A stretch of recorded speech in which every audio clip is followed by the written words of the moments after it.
Welcome back to Sundust Short Horror Stories, where the past doesn't stay buried, it just waits for the water to rise.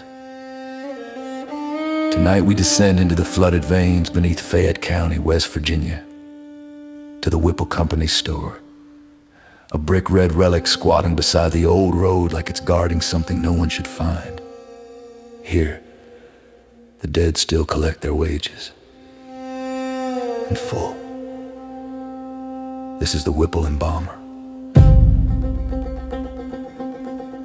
The Whipple Company store was built around 1900 by Justice Collins, one of the hardest coal operators in the New River fields. It sold everything a miner's family could need: flour, boots, caskets, even perfumery for the widows. But the real business happened below. In the basement embalming room, over 7,000 miners, maybe more, were prepared for the grave after cave-ins, black damp explosions, or the slow grind of the pick. Bodies came in at night through the coal elevator, coffins shipped out quietly so the death count never made the papers.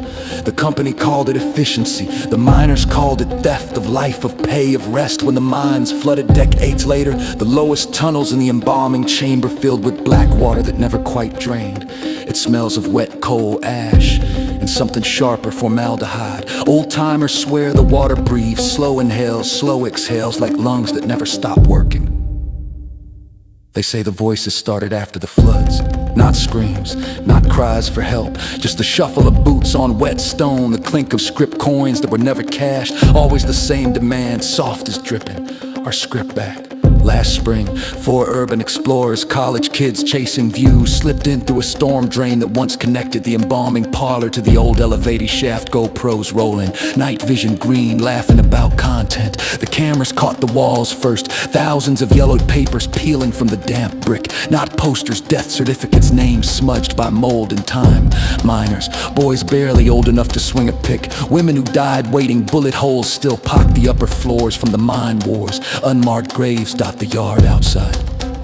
Maria, the one with the flashlight, knelt by a low shelf. The ink on one certificate was fresh, moving. She leaned in.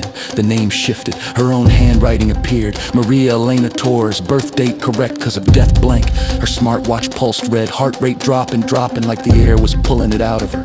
Her friends laughed it off, trick of condensation, old prank ink. Then Rob screamed, pale pruned hands, wet too white, reached through a rusted vent grill and snatched his camera, dragged it into the black with a wet scrape. The footage jittered, audio warped, then cut to static mid-scream. Rescue divers went in 3 days later, found the GoPro right where the formalin pool's deepest lens cracked, but still recording in a loop the final frame, a hand gliding across fresh paper, scrawling one last signature at the bottom, ink gleaming like oil on water.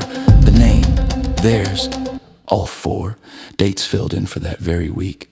A week after they sealed the basement again, a maintenance crew cracked the door to check locks. Every certificate on the walls was blank now.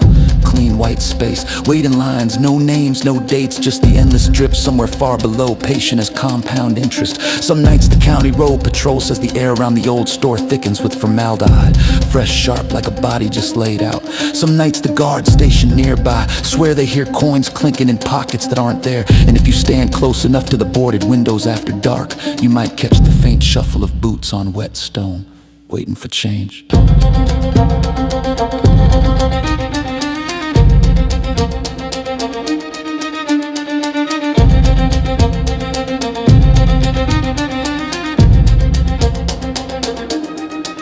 You've been listening to Sundust Short Horror Stories. Tonight's tale, the Whipple Embalmer, reminds us in coal country some debts are paid in blood and some are never settled. If you ever pass the Whipple Company store on Route 6 and 12, roll the windows up, breathe shallow, and if you hear the drip, don't follow it down. The dead are still counting script. They might decide you owe them.